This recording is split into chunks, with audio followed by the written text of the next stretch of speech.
And maybe now we are live. Let me check once again if it is working. It doesn't say on YouTube yet, at least on mine. Maybe I have to refresh it. No, it's working. We should be live. Oh, we're live. We are live finally. Okay. Yes, we are. Hello, Okay, hello everyone. And welcome to this special. And just let me grab the chat real quick so I can read if you write something. So we are here today basically to learn something new, at least for me, and that would be compression. For me as well. Yes. What is compression? Hello Jova, welcome to the stream. See? And so, let's start from the very beginning. Well, first of all, how are you today, my dear? I'm fine, and yesterday, sadly, I couldn't stream even if I wanted to because I had issues with the PC rebooting, and you know, that's life. Sometimes things happen. Hello, Jackie. I'm happy that you're here and welcome. Today we are going to talk about compression and trying to learn a few things. Also, you know, you should know that even though I'm a musician and I've been playing for 26 years, I'm not that much of a big tech guy, and so I'm looking forward as well to learn because it can get really complicated, trust me. And but obviously we will try not to. And so let's start from the beginning. Yeah, I mean, I would say anytime you guys have a question or something, just write it down, and Frankie will read out for me, and I'll try my best to answer, if I can, if I know. Mm-hmm. And obviously also if you have any audio issues, feel free to write it. Yes, absolutely. So, first question, Giglio. Tell what me. is compression? By the way, this isn't script at all, so we are just making it as we go. What is compression? Yes. Compression, I would say in general, is a way, in audio of course, we're talking about audio here, so it's a way to reduce volume. That's it, full stop. It's just reducing volume of a certain audio track, of a certain mix, of any audio file. There are different ways, of course, to reduce volume. I can do it manually, writing a fader on a mixer. For example, I can do it manually by turning down the knob of my audio interface. I can do it on an arrangement label. For example, if I'm recording an orchestra, and this was especially done back in the 40s and 50s, where you know the desk weren't even desk yet. Were just older recording equipments that couldn't have a high level of volume they can handle. So the technical guy, the mixing guy, at the fortissimo section of an orchestra, for example, had to turn down the volume like manually. Or, you know, I can arrange a certain piece, a jazz piece, for example, with some softer parts, some harder parts. That's already a compression itself. But what we are talking about here is compression as a compressing unit, which is basically when the human when the human finger basically cannot be as fast as it should be, then I need something like electrical, a machine that does it for me, that does it better, that does it faster. So in this case, that's where the compressor units and plugins nowadays starts to kick in. So basically it's an automated level repression, I would say. Okay. Turning down the level of certain sections. Of course, there are parameters that I can deal with, but yeah. So it's basically just an automated volume gain riding, as we say. Okay, but when did the first compression unit came out? Yeah, so it was to be honest, it was for broadcast mainly. For broadcast reason in the 30s, I would say, the first compressor, it was a limiter really.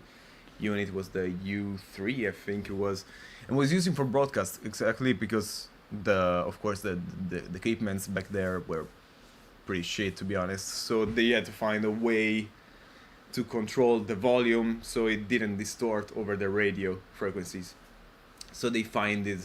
They created this limiter that would lower the volume in certain sections so that there wasn't any distortion over on the radio.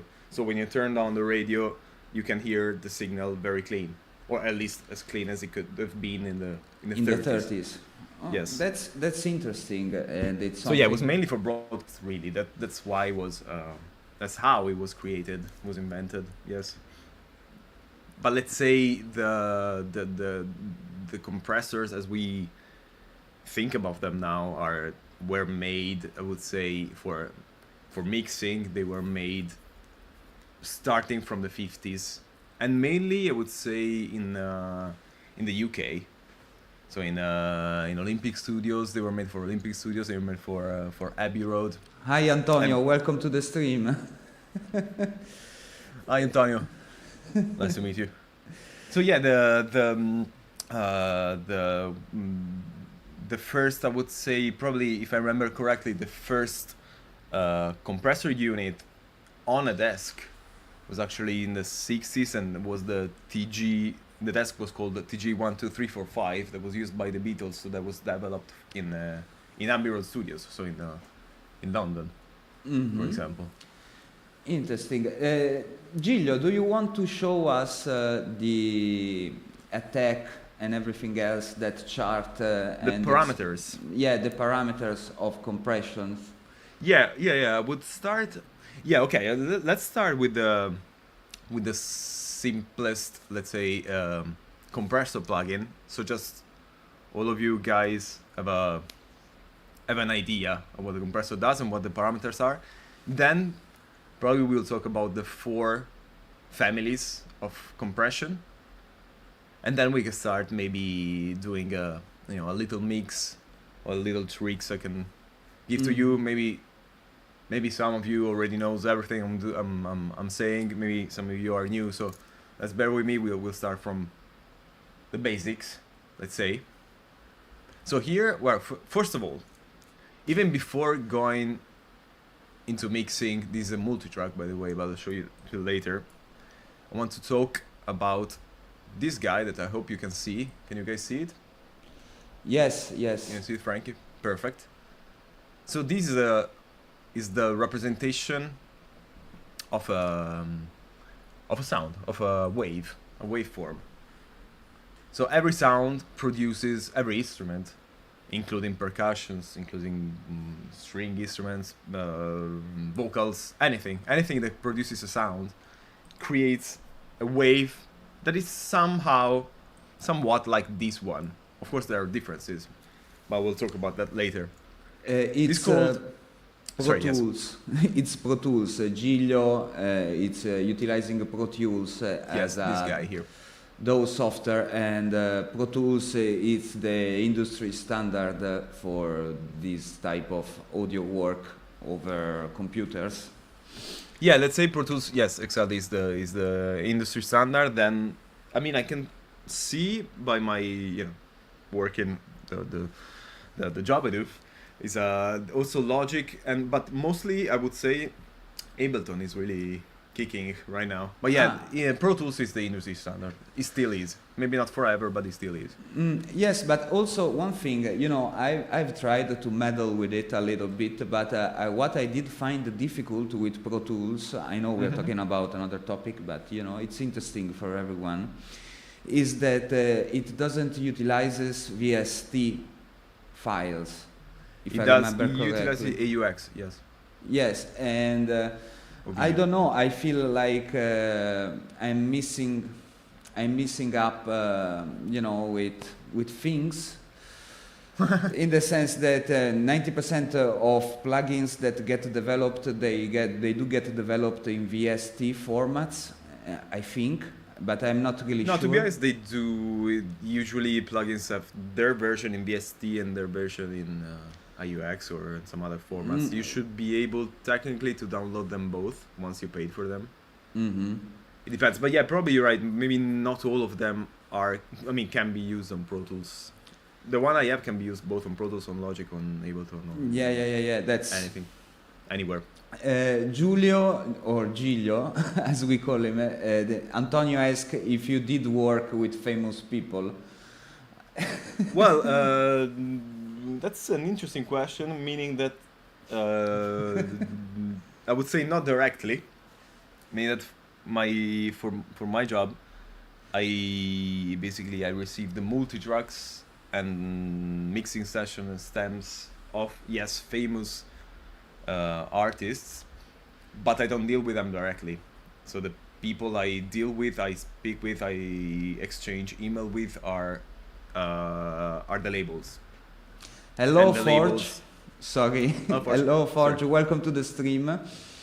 Because Steinberg invented vast technology, Pro Tools want its own format. That's what Yes, Forge yeah, is saying. you're And right, yeah. I am not getting that. what he's saying, but maybe you can explain it to me, for to Giglio. Yeah, well, it was the war of the in the 90s, early 90s of the digital audio workstation as Pro Tools used, or Steinberg, Studio One, Cubase. There are many more. Let's say Pro Tools wasn't the first, but I don't know why really, but it got to be eventually the most important one. But yeah, I still receive nowadays session done by like top producers made in Cubase, for example. Cubase is or Reason or Reaper, so they are pretty old. Those that are still getting used. They're not as common as they were in the 90s, basically. Mm-hmm. He knows probably more than me, but yes. Reaper, it's really complicated, at least for me. And Antonio asks, what is your favorite music genre? Ooh, I would say the good old prog rock, probably still my favorite. I'm shifting towards some traditional popular music. Like maybe I don't know if I told you, Frankie, last time, but yeah, I'm listening to some dialect stuff, or like ancient songs of the, I don't know, early 900s and 20th century, that kind of stuff, like really traditional stuff. I don't know why. It's just a phase, I hope. But yeah, I would say prog music. But I mean, for my work, I get to listen to pretty much, I mean, a lot of genre. Of course, usually 90% of it is pop music, commercial music. On my own, yes, I would say prog music, a little bit of jazz, thanks to you. You show me a lot of cool stuff, actually. And yeah, I would say mainly these two and some traditional music. Then, you know, from time to time, I have to listen to my good old Pantera and that kind of metal. But yeah, it depends, I would say, in general. I'm an electric guitar guy. Yeah, he's definitely also a very good guitar player on top of being... No. I was way better, even if I've never been super. I was way better in high school. Then I kind of stopped, but yeah, I shifted towards the technical side, the sound engineering side, I'd say. Unfortunately. So let's get into. Yeah, let's talk about the envelope, which is exactly this graphic here. I'm showing you. So you see, so this is as I was saying, this is just the sound that anything can produce. Like anything that produces sounds produces this kind of waveform. You can see there is amplitude. Think it as volume. On here, on vertical, on horizontal axis is the tempo, time. So basically, when anytime I pluck a string, there is a first milliseconds where the sound, actually the volume increases, and that is called the attack. So from zero, so when the guitar is silent, till its peak, so where the guitar, the notes I'm playing as the full volume, the max volume, and this is the attack time, which is exactly the first part of the sound. After the attack, there is this interval here, which is called decay, where actually the sound from its peak starts reducing its volume, its level. You can see it's going down, right? here. Then there is this other stage, which is the sustain, and that can be, it depends on the instrument, can be shorter or longer, but it's where the volume kind of stabilizes, and it keeps on going till it dies. So this is the release, which is the last part of a sound in general, where from the sustain, so from the let's say the average level of the signal, it fades out, so it gets back to zero volume, so no sound at this point. So it goes from zero here, it starts ramping up till its peak, and then that's the attack time, and there's the decay, so it is the time for the sound to settle, basically. Then there is the sustain, so where the sound is settled. Hello, Nancy. And then a fade out. That's it. Okay, let me say a couple of things on these things. And Antonio says, by the way, this lasts literally a note. It's like can last milliseconds, or it depends on the instrument, 20 seconds. It doesn't. Yeah. Obviously, these values that we are looking at. Hello, Egalvas. Welcome to the stream. We are talking about the envelope. The sound envelope of things.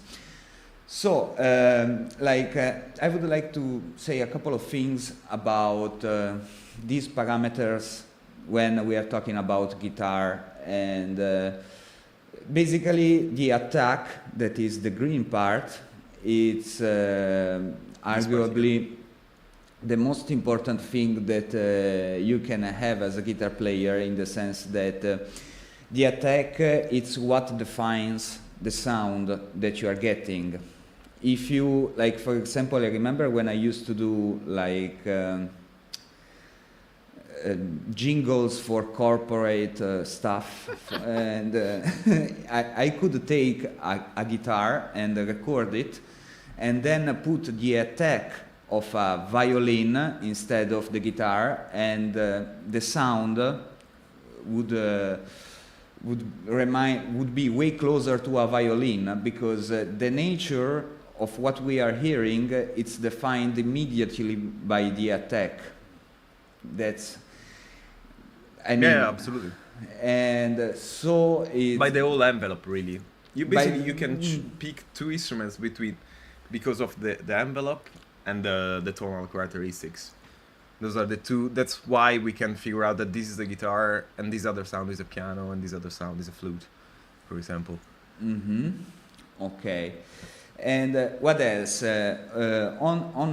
With guitars in general, it's very important also to have a sustain, because the problem is that the sound of the guitar has the tendency to die. It's not like a trumpet or a violin, where you can have pretty much, you can hold a note as long as it is possible. And generally speaking, the better the guitar is, the longer the sustain is.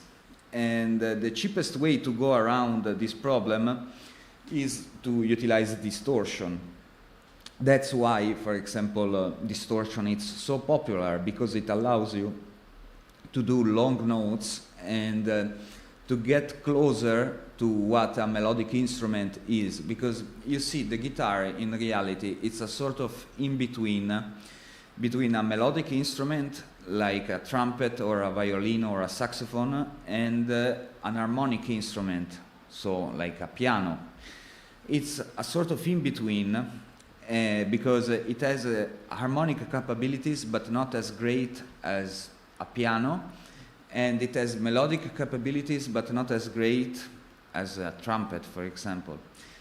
So the distortion, it's something that allows you to be closer to a melodic instrument.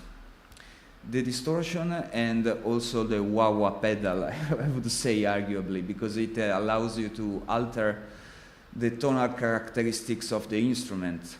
And so this is these are some of my thoughts on this graphic that we are looking. Yeah, in general, you would say, like, I don't know, for example, as you said, like a piano would have maybe the sustain way longer, for example, while, I don't know, a snare drum or a kick basically doesn't have sustain, because after I kick, after I hit the drum, it just dies, the sound. While I don't know, a cymbal, a ride has a sustain that goes on forever, for example. Anyway, Giglio, Pan asks, cheers guys, if you had to explain the definition of compression to a layman, how would you define it? And if you can repeat, because also me myself, I have the memory of a shrimp.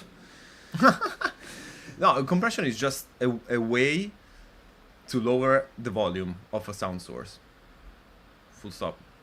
That's it. Hi, How Johannes. I do it, there are different ways to do it.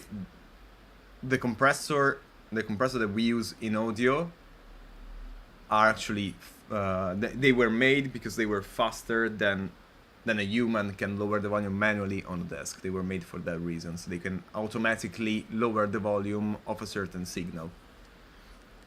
So it's just lowering volume. It's all that is. It's nothing else than lowering volume. Yes, it's making the difference between what is soft, what is piano, and what is forte, what is hard, heavy, less palpable, basically shorter. Yeah, actually, I think of compression also in these terms. It's like if you have a rough surface.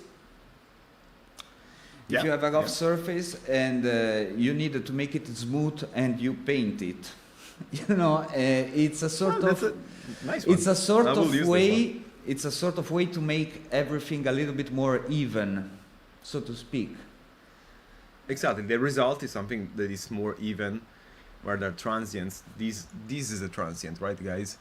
Where it peak here and then it goes down. The decay. This is a transient of a note. When the transient is too high, it kind of distorts. You can hear it, so you want it to be controlled. That's why you tend to lower the volume of that transient. That's why compressors were used. Are still used, of course. I use them myself on the stream, and Pan asks, so this is a method to apply mixing. It's not only for mixing, it's also for live playing. It's something that you can, and also in many cases, you should utilize in almost 90% of your musical circumstances. Obviously, you don't want to apply too much compression because then you are going to lose in dynamic range. But I will make you an example. That it's also one of my problems on the stream when I play.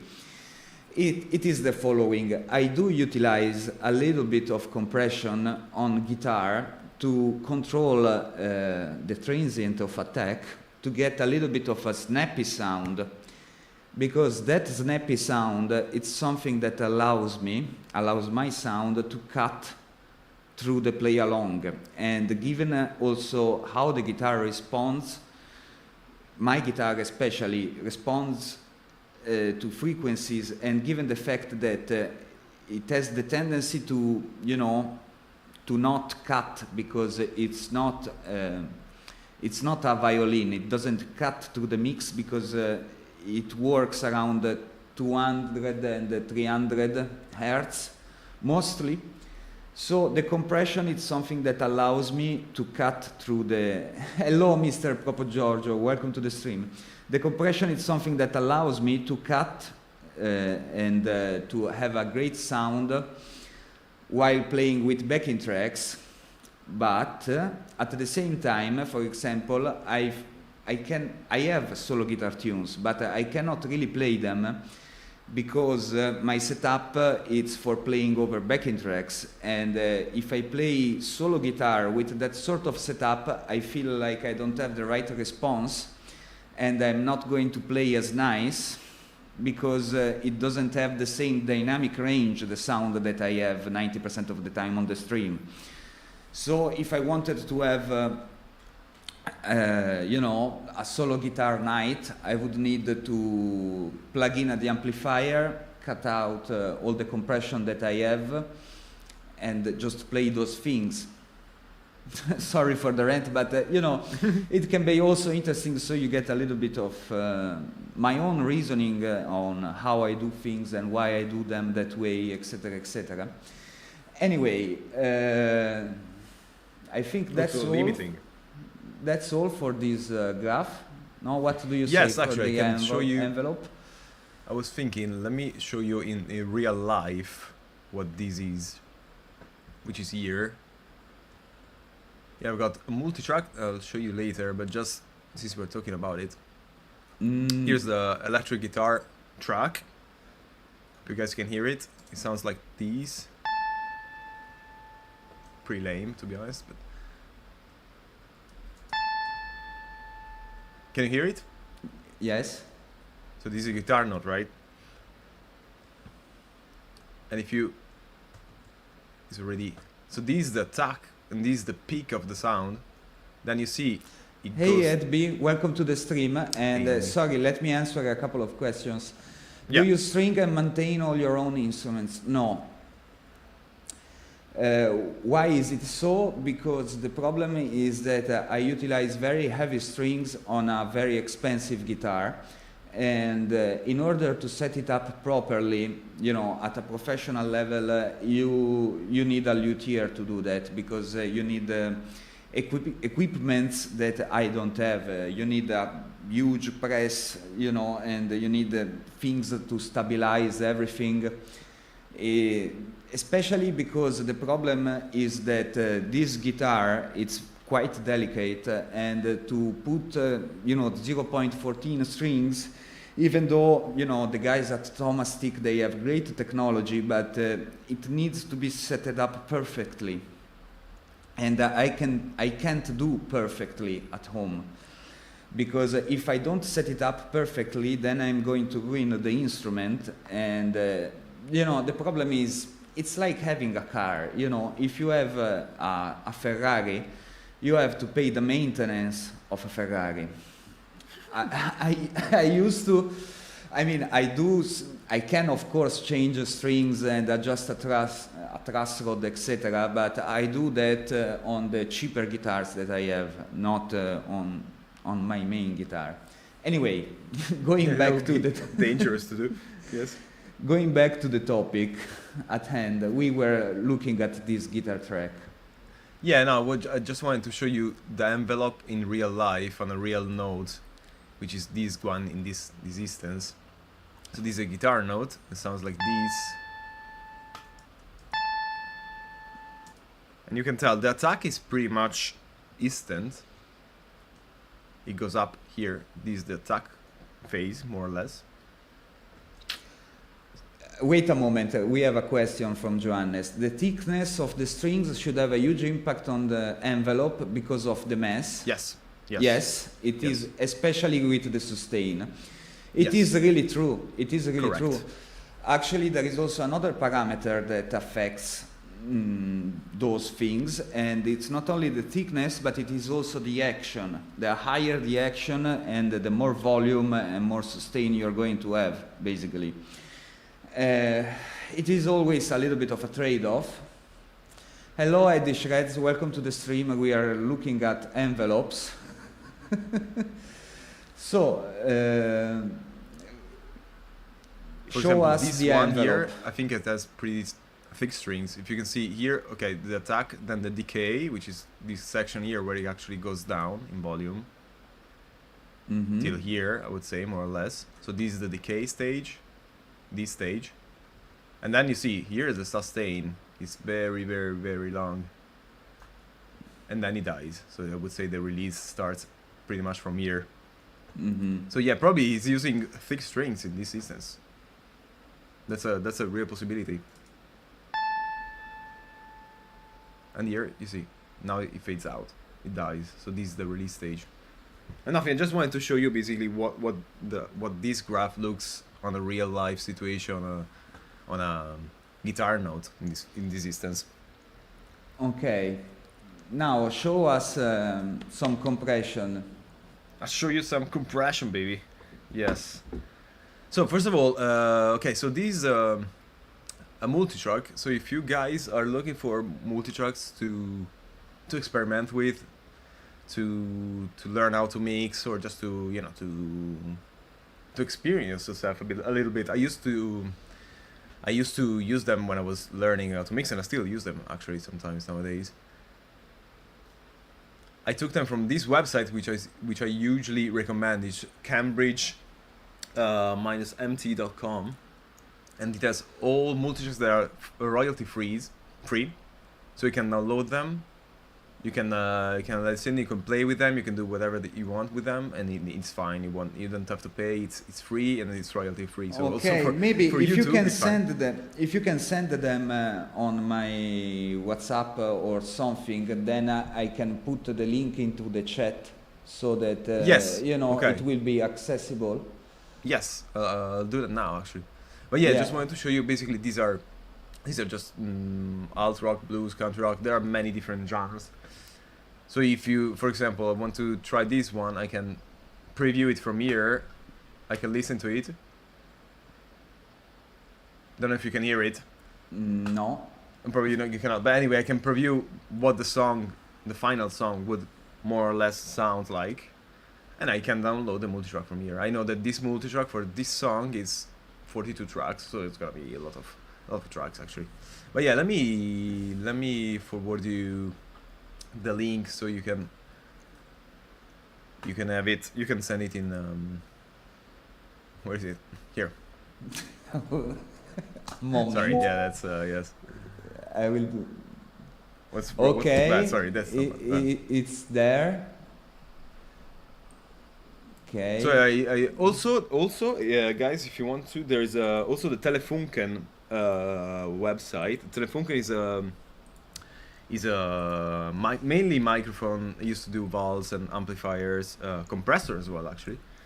Telefunken producer, and they do have another section in their website where they have multi-tracks. Of course, everything is recorded with their mic because they have to sell their mics, but they are well recorded. So that's another option if you guys want to try and find something to mix. Telefunken, it's another option. Okay. Yes. Now we want to hear it, Giglio. Let's start this bad boy. I will start with the drum because the drum is probably the most it's the easier, let's say, to compress to start with. As an example, this drum part sounds something like these.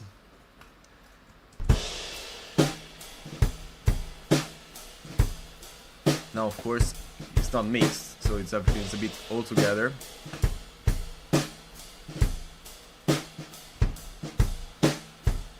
You know, it's a normal, I would say, rock beat, pretty lame. We have a kick in, so that's a microphone placed in the kick drum. A kick out, so it's placed right outside. A snare down, so bottom and up is there. Overhead, drums, that's the room, and then a couple of toms. So it's normal setup, I would say, for a general drums. Let's start first. This is already stereo, so it's fine. Let's start to pan those guys a bit, like these toms here. Yeah, it sounds too much altogether. Now you know everything is at zero. Yeah, it Everything sounds has the very, same volume. very We flat. haven't mixed it yet.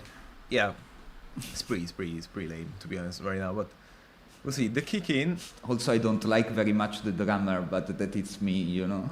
Well, yes. That's another story. Yes. This is what a microphone. Actually, this is pretty interesting if you've never seen a multi-track. Hearing what the mic placement does to your sound. This is where you when you put a mic inside the drum kit. The kick drum.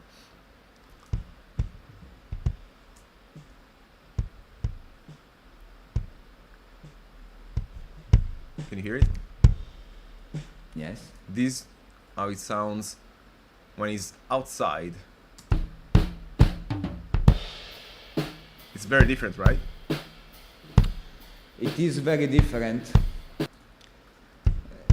This has more like the thump. The kick in has more the Mm-hmm. thump, the attack of the actual drum, while the kick out preserve the sustain, I would say, the body of the kick drum itself. So usually you use both. I tend to use both of them if they are placed correctly, if I like them. So just an example, let me see. For example, this kick, let me do a little bit of EQ, just a quick one. There's a bit too much of outside noise for my taste. It's already better. I would say lower it a bit. Okay, so let's start with compression. I would now use the kick in mainly, because for this piece of music, for example, I want to increase. I want to hear the click, the attack of the kick in. Okay.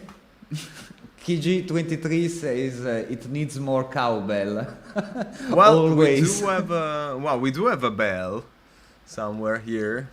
Not sure when it plays though. Here. Well, no, this is a proper bell. It's not a cowbell. I'm sorry, but yeah, he's right. We always needed some cowbell. Okay. And let's see what a compressor does on a kick drum in this case, and what the parameters of the compressor are. Let's start with the simplest one, which is the Pro Tools built-in one, and it's this guy here. Voila! Can you guys see it? Because it's pretty important. Basically, it's the center of the whole thing. Because I cannot make it bigger here from here.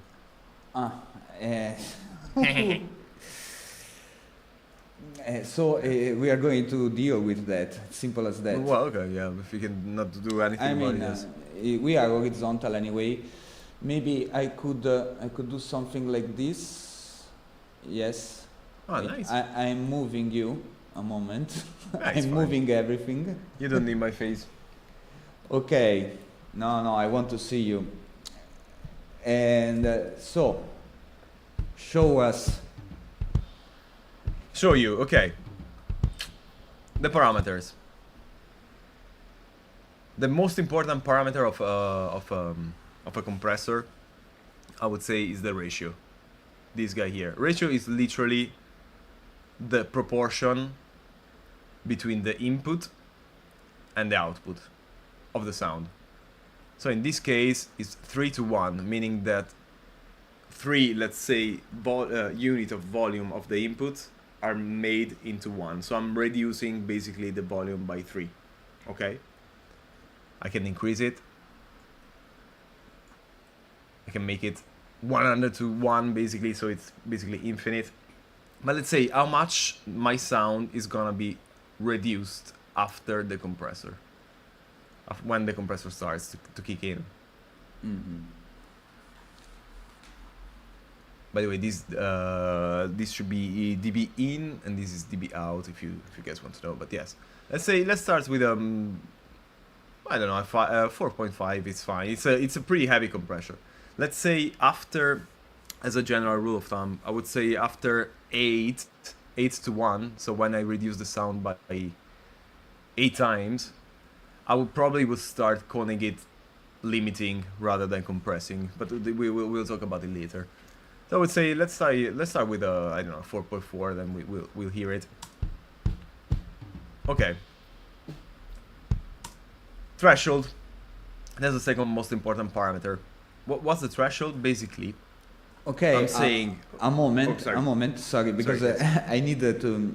The Ed B Metal writes, the ratio is always the part that confuses me, and the Forge One instead wants to know how the threshold relates to ratio.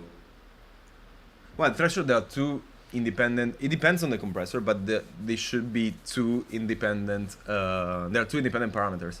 In some old units, the threshold was set. Let's try to explain what threshold is first. Yeah. Yes. So threshold exactly is a, well, the word itself is a threshold. So it's a certain volume after which I start to compress. So let's say my signal is I don't know, as a overall amplitude of, I'm just giving word like I don't know, 20 decibel. But 20 decibel is too much for my peak, for my taste. So I want that sound from, let's say, 18 decibel starts lowering down the volume. So I will set my threshold at 18 dB. So basically, after that threshold that I set, my compressor will start to work. Under the threshold, it won't work. So the compressor is not doing anything. Let me actually show you here. It will be easier to understand. See, now this is my kick drum, okay? This dot that is moving. Can you see it, guys? I hope you can. Mm-hmm. Now the threshold I set. Let me just put a loop. So we'll start as that. It's not compressing. You see, my kick, the dot here, is not going above the threshold. So it means that the compressor is not working. Right now I'm not compressing. If I bypass it, it won't make any difference.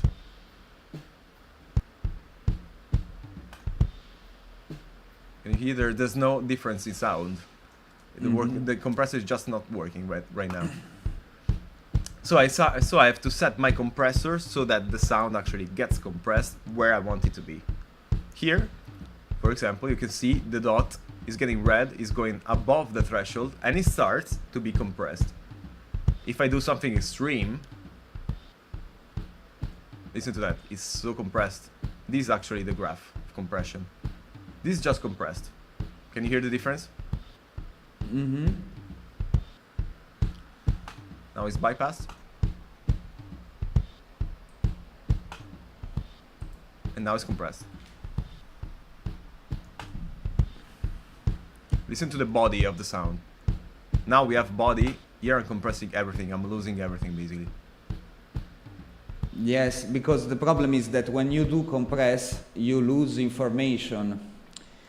And losing information in general, it's not a good thing.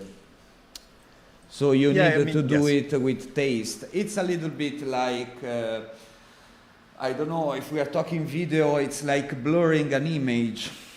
Or adding some sort of processing to it. It's something that it's a double-edged sword, because if you compress too much, you're going to lose the real soul of the music. That is one of the reasons, for example, why many pop tracks nowadays, in order to be loud, they lose dynamic range and they feel without life into it. Anyway, absolutely. About this is one of the dangers of overcompression. But yes, absolutely it is. Giglio, if you could go on. Yes.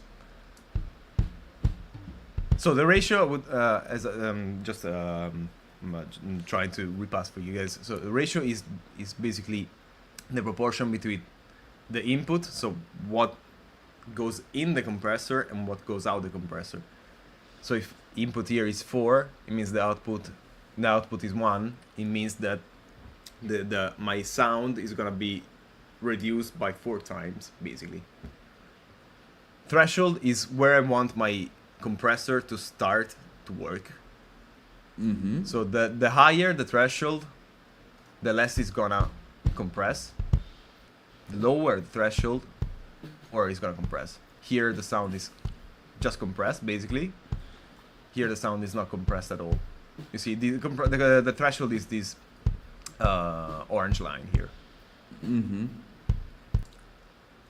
Now, attack and release. Attack is exactly the time, you see there, it's milliseconds here,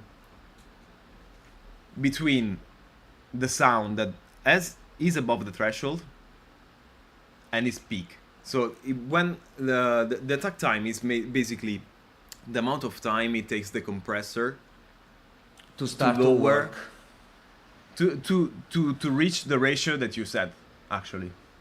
Okay. So let's say in this case it will take the compressor 10 milliseconds to reach 4.4 ratio of compression. So it's gonna be this is a rather fast attack. So it means that it's gonna be at the ratio that I set at the maximum level of compressor pretty quick. Okay, well the release time is exactly the opposite. So the amount of time that will take the compressor to stop working, and this is set rather long. So it means that the sound is gonna be very compressed because the attack is soon. I'm starting to compress very soon, and I'm releasing the compressor very late. Exactly. So the sound overall is gonna be very compressed. A moment, Giglio. While you are explaining this attack and release, there are some messages. Yeah, So- I'm sorry that I cannot read the messages. No. I read them for you. Ed B. Metal writes, the threshold basically works like a limiter, I guess. The ratio does, to be honest. The ratio, threshold not is just the threshold. the ratio. Yeah, basically, because the threshold is just an amount of it's a certain amount of volume that above that volume the compressor is working. That's it. Either the compressor or the limiter. It's just an amount of volume that I set where I want my compressor to start working. The ratio is where is actually the amount of compression that I'm putting, that I'm adding to the sound. The ratio, it's the real volume knob, so to speak. Basically, yeah, it's how much I'm compressing. Here I'm compressing 4 times, but if I do these 100, these I'm actually limiting.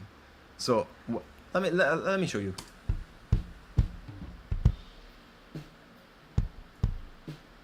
If I do that, actually here, there's no sound anymore. Here it's not the best one to do it, but yes, basically after the ratio means after the threshold I'm compressing like the hell out of it, so we won't have any volume left if I do something like that. Sorry.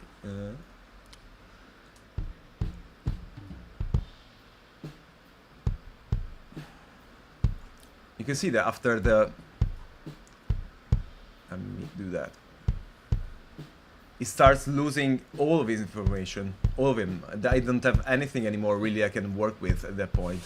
I will probably print it. Let me remind me later because it's probably clearer on a mix how the limiter works. But basically, yeah, after the limiter, basically it's an extreme level of compression. So after the threshold, it's gonna cut all the volume. Of course, it's not gonna cut it like. A moment, sorry. Sorry, yeah. I need to read. So, Johannes writes, the x-axis is the input level and the y-axis is the output level. Everything else makes immediately sense if you look at it that way. And then we have another other things. Mr. Popor Gorgio, so the loudness also raises the amount of information that needs to be recorded for the compression? Question mark. The loudness, sorry, can you repeat the question? The loudness raises the amount of information that needs to be recorded. Yes. Therefore, the compression. And you say yes. Okay. Yes, but I reserve to answer these questions slightly later when I'll show you some real compressor units. It'll be clearer. Yeah, here we are working with the most basic. See, this basically is the most graphic one, just to show you the parameters, really. Mm-hmm. And do we have any other parameters? We talked about ratio, threshold, attack and release. The knee, let me do it more easy and gentle. Yes, the knee is let's say what links the ratio and the attack. So is how the compressor is gonna when the attack starts. So when the sounds reaches the threshold, has a certain amount of time where actually it's adjusting itself to the attack level. Let me show you here. It's gonna be probably easier. If you see here, if the knee set very low, I've got a straight line, and then the pretty steep curve, almost like an angle, and then the sound compresses. If I do a knee, it kind of gets softer, and you see it's getting rounder and rounder. Mm-hmm. Can you It's see? very subtle. It is very subtle. The effect is very subtle. To be honest, I always use like a pretty soft knee, something like that. So it's not, basically, it's not harsh, the difference between the transition between uncompressed sound and compressed sound. So to make That's it the only very reason. clear, the knee, we can So see how harsh we it can is, the see it transition. like a matryoshka. Okay, we are utilizing compression to make everything smoother, Exactly. and we are utilizing the knee to make compression, the transition smooth, even smoother. It's Exactly. all about smoothness. Exactly. Of course. So Forge says makeup gain is important too, and Yes, we'll get to that later. This guy here. Of course, when I'm compressing here, for example, let me put the. So here, it's compressing quite a bit. Actually, let me show you a bit more. I set an attack pretty fast, so it will get to the ratio level that I set really fast, and it's going to release the compressor very late in the chain. Let me bypass it so you can hear it. This uncompressed.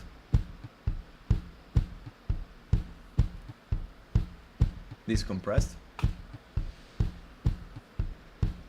Let me actually make something like that. I usually do on kick drums exactly the opposite. If I want to preserve think about it. If I want to preserve the attack, the click of the kick drum, I want the compressor to start compressing after the peak. Mm-hmm. So when I put this guy here, I want the compressor to start basically compressing like here after the peak. So I preserve the kick drum. Because you preserve the color of the kick drum, otherwise I preserve the click of the kick drum, and I compress the rest. Yeah, exactly. Because the attack is what gives color to the sound. Exactly. So if I do something like that, now I'm just testing. And I set the release pretty fast as well.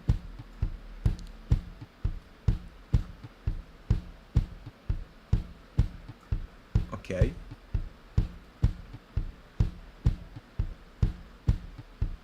Like that. Now listen to the click if you can. I don't know if Zoom you can make it a will. little bit louder, Giglio. Yes, of course. Sorry. Well, yeah. Okay. Listen to the click of the actual kick, without. Just the click. Listen. Try to focus on the click.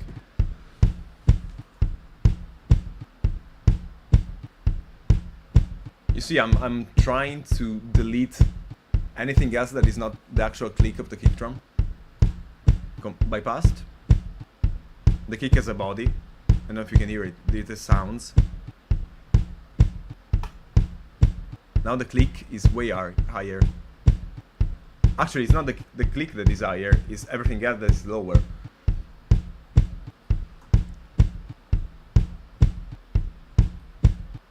Do something like that, so it's heavier. Mm-hmm. Listen to the click.